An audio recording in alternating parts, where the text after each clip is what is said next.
Kesultanan Malaka pernah menjadi salah satu kekuatan Asia Tenggara pada kisaran abad ke-15 Masehi. Kesultanan Malaka ketika itu meliputi wilayah Semenanjung Malaka dan sebagian pesisir timur Pulau Sumatera. Di puncak kebesarannya, Malaka adalah bandar besar di Asia Tenggara. Perdagangan terjalin kuat dengan beberapa kerajaan lain seperti Arab di darat hingga Cina. Kesultanan Malaka dirintis oleh seseorang pangeran industri Wijaya yang bernama Paraweswara. Paraweswara memiliki istri yang merupakan putri dari kerajaan Majapahit di penghujung abad ke-13 Masehi. Ketika itu Majapahit dilanda perang saudara. Setelah wafatnya Raja Hayam Wuruk, Paraweswara pun terpaksa terlibat di dalamnya. Permulaan abad ke-14 Masehi, Paraweswara yang kalah dalam perang saudara tersebut memilih melarikan diri ke sebuah pulau kecil bernama Rumah Sek Kelak Temasek bernama Singapura. Keberadaan Paraweswara yang berada di Temasek pun diketahui oleh pihak Majapahit.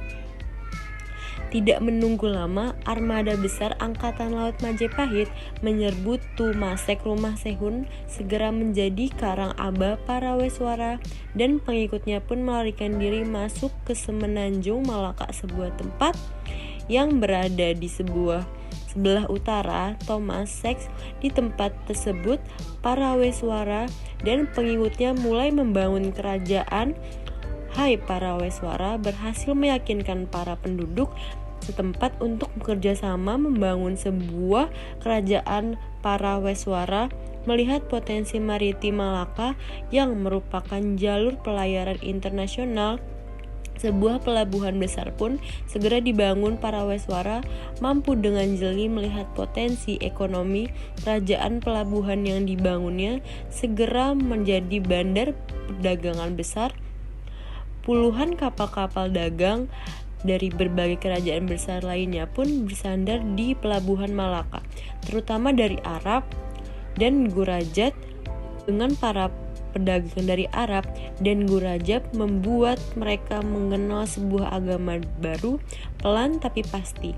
Agama baru tersebut mempengaruhi para penduduk Malaka.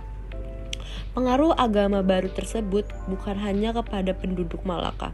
Paraweswara pun akhirnya ikut memeluk agama baru yang dikenal sebagai agama Islam. Telah memeluk agama Islam, Paraweswara bergelar Sultan Iskandar Shah. Malaka pun resmi menjadi kesultanan dan merupakan kerajaan Islam di Nusantara. Di dalam perkembangan Malaka yang semakin besar, Iskandar Shah dengan kerajaan besar lainnya, salah satu adalah kerajaan Cina.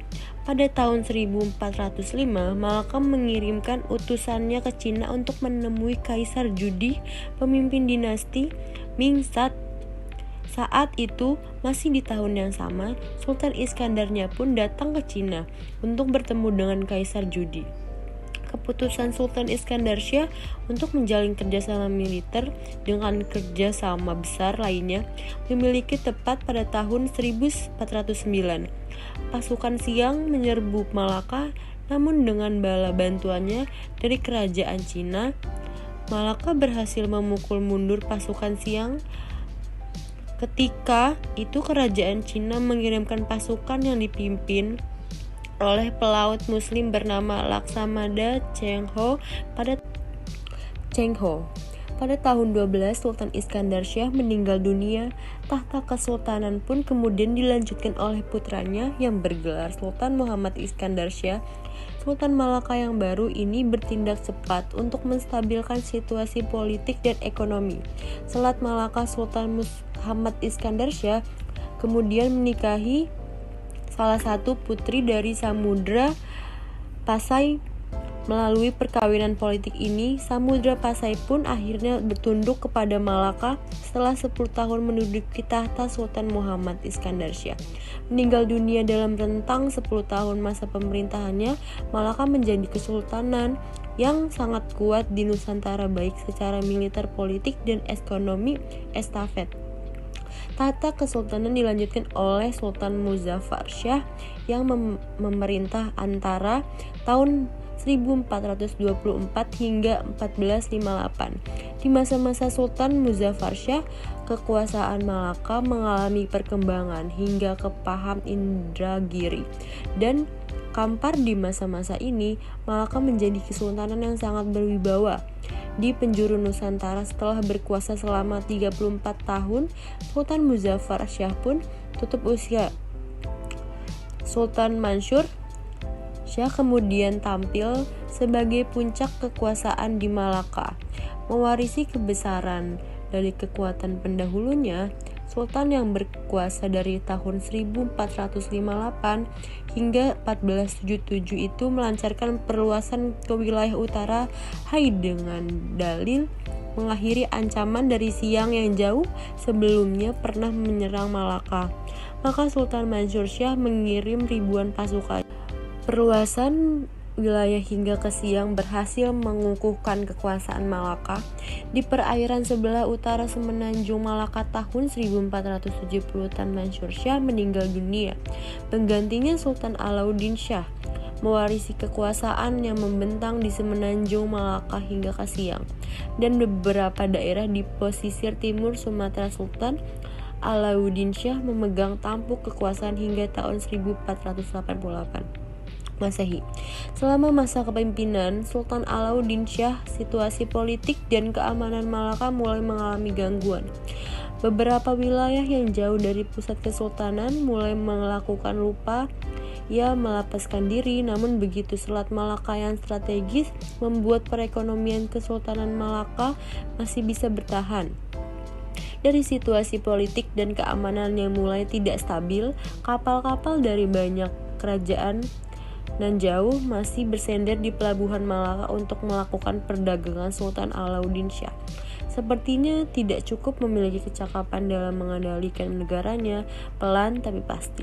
Di masanya berkuasa wilayah kekuasaan Malaka, terus sedikit demi sedikit di penghujung kekuasaannya, Kesultanan Malaka tinggal memiliki wilayah di daratan utama. Semenanjung Malaka sama seperti ketika awal berkuasa para Weswara tahun 1488 Masehi. Sultan Alauddin Shah meninggal dunia. Penggantinya adalah Sultan Muhammad Shah yang segera mewarisi kondisi kesultanan yang sering mengalami listrik politik. Di tengah kacaunya situasi politik kesultanan, maka bangsa Eropa mulai masuk ke Nusantara.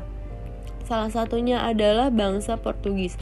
Pada awalnya, kedatangan bangsa Portugis di Malaka adalah untuk berdagang. Ini dilakukan oleh bangsa-bangsa Eropa sebagai awal dari mereka mencari daerah jajanan, hingga akhirnya Portugis membuka kedok aslinya, yaitu bahwa mereka adalah penjajah pada tahun 1511 Masehi. Armada perang Portugis di bawah pimpinan Alfonso de Albuquerque menyerbu Malaka. Situasi konflik internal kesultanan membuat Malaka tidak berdaya menghadapi Portugis.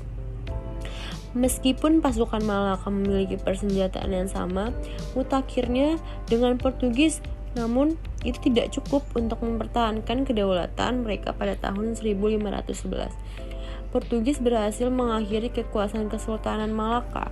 Setelah Malaka jauh, Mahmud Syah berhasil membangun kembali dinastinya di Johor pada tahun 1518 Masehi. Apa kemunduran dan kejayaan yang dialami Kerajaan Malaka? Apa peranan Kesultanan Malaka dalam penyebaran agama Islam? Mengapa Kerajaan Malaka dapat dikatakan sebagai kerajaan maritim?